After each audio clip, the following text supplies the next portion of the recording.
Matamgi Manipuri Wari channel asibu tabiriba khwai pumnamakpu taram nokchari ngasi amuk lobirasi Natheikhraba Echel mari suba tangkak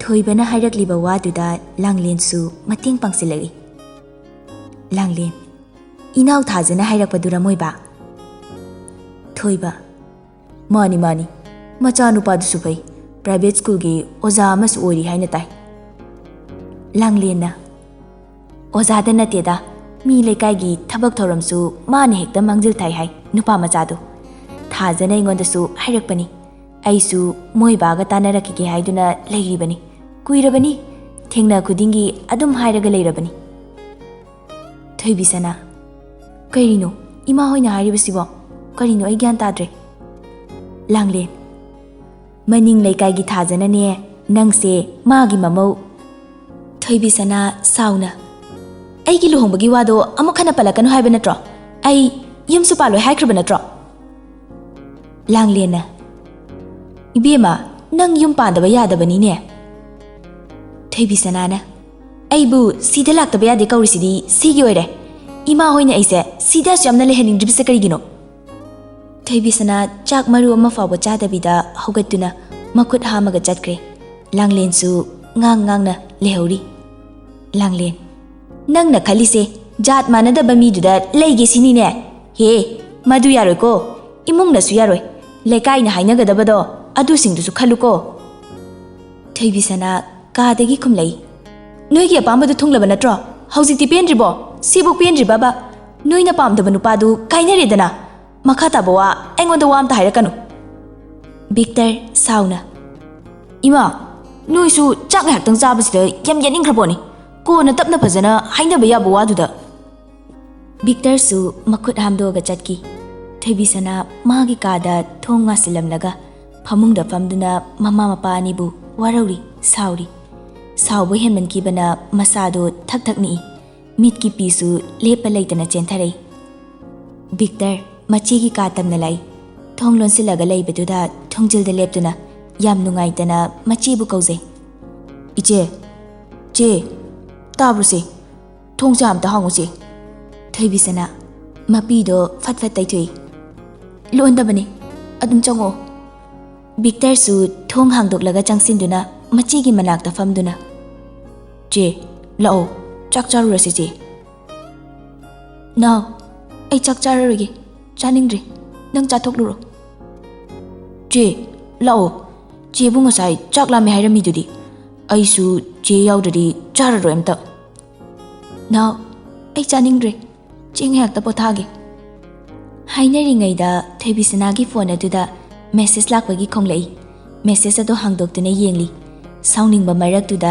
thamoida harauba amasu faholari message adu parubadai che kanagi message no Angel Hospital gi message ni ai thabak khale hayeng join toru lawana haire o yam nungai ba pawni ne dude adu che chak charu silo aisu chak yam lame ba manaw nu pa Victor gi matawduda nungai traduna makoi ani thokminarei langlen su konfeng laga leiri che sida phamo se langlen konfeng ba loiraga makoi ani na chari ba chaktuda awat apa yengli langlena bima aikoi na haise Victor khon khara kalap ima yare tumuro waramani chak hak chabasda isaw amuk ta holakanu hojik se numidang ni kari su leitaba wafam sigi amuk hodoranu aina sarokladi ko noi lepham chafam khangja jaroi thoklaga chachagi jani langlen su makha tarudre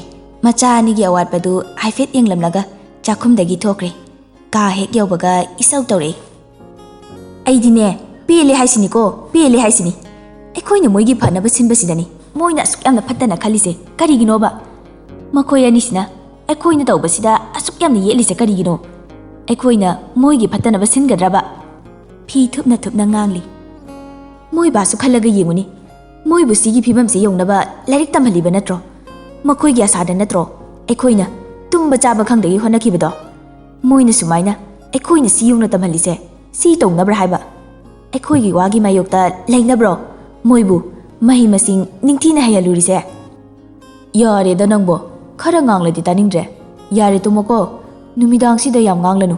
Yare thangnaba leikaina mina taraga phajaba nate. Taningloi aina haibadine kaisu taningloi nacha singsisu aigi wase tabidredana. Thoibisana su chak khara charaga kon singdo fengli fengba loiraga makutta amuk sengna hamdokli khut hamba loiraga magi kada changsilai thongdo lansilaga phamungda famduna wakhal tawri. Mapan thongda maichak maisa langba mandrabasu achikpa hing michik mirau khon tadaba matam khudingdi mitlu pirang kangdri ngasisu wakhal khana tumbasu themli adubu pakhep tungsimbadi yadre. Thoibisana ayamba matamda yumda leigande mani yumda leiningdribasisu mama langlena luhongbagi wa palakpanani. Mamagi luhongbagi wafamsina leifam chafam khanglatabadagi renta leikibani. Mapanda leiringaidi khara safarami. Mamana yumda hek kokthokpadagi mamana magi luhongbagi hairakpasida yum tholakpa tha fadringaidagi imphalda adum leikrabani. Asumna numit adusu hokre. Nonganbaga Thoibisana imung manungi thabaksingdo tawba loiri. Bathroom da changduna masado sengdoklaga cha lonaba sangomdu thangali. Cha thangana chak thongnaba amuk rice cooker do ising hapchili. Langlen so hawgalaktuna masa sengdokloduna chakhumda changlei. Bema kai hinjang thongdoino? Kobi leirise asi thongjilage. Bema matam kharadi nang sida leikhoko. Ima adu yaruye ai chak tokpaga hagaladoini thabak ne yadre. Ima mathangdi kaisu leitaba amagisu yumda lao hairakano. Nang bo ada leibadu nungairoine aidi sida nangse lehenninglibanine. Ima hoigi apamagi natro sida leirise. Enjang semna mamaga wari sanari. Enjang semba loiraga chado hairaga manaupa mapada chado piri. Langlena haiba wado Thoibisanana thoina tasiludre. Magi tawfam thokpado tawri. Thoibisanagi mataw aduda langlensu mathanta proprok changna hingolomda chatkre. Chak loisinaba kanna honaduna loiraba matung chak khara charaga mafi loisile. Aduga begtuda phi khara hapchilaga chatnaba thoklei. Thoiba Vima nang chalage hairo?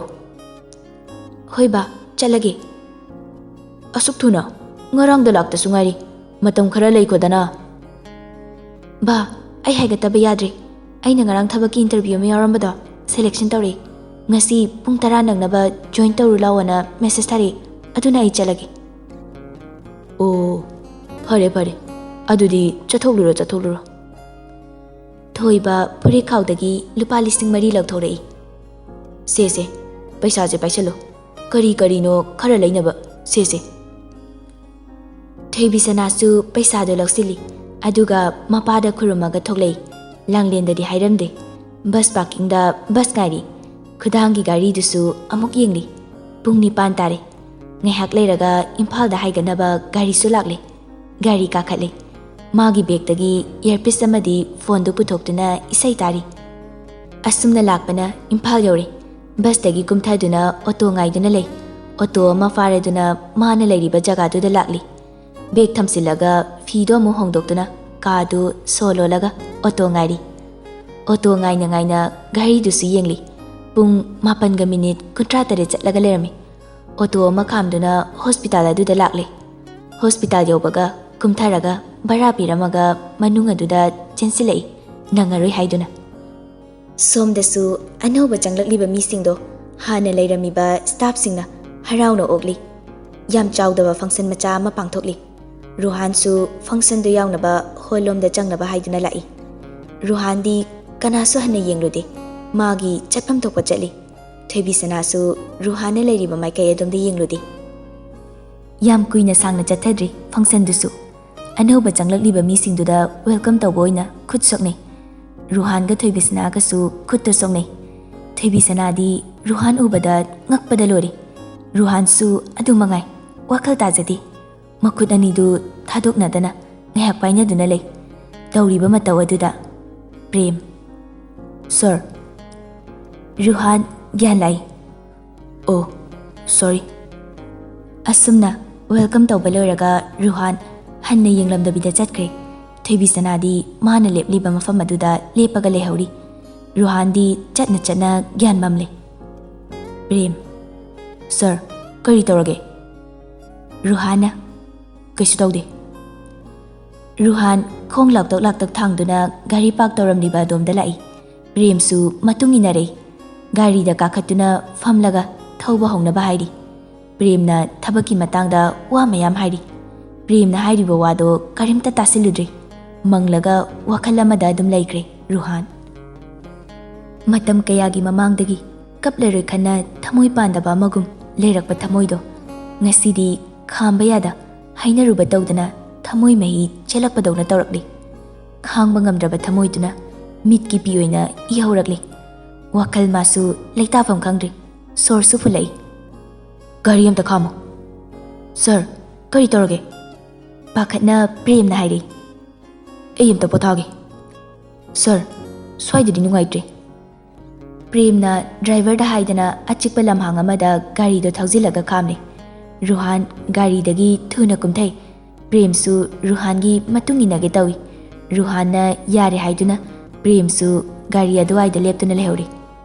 Ruhan achikpa lamhang adugi asingba liri humba malangbana masada yerakpada thamoi nungi chaina mayamdo khara makhaidi phabagum khanjai.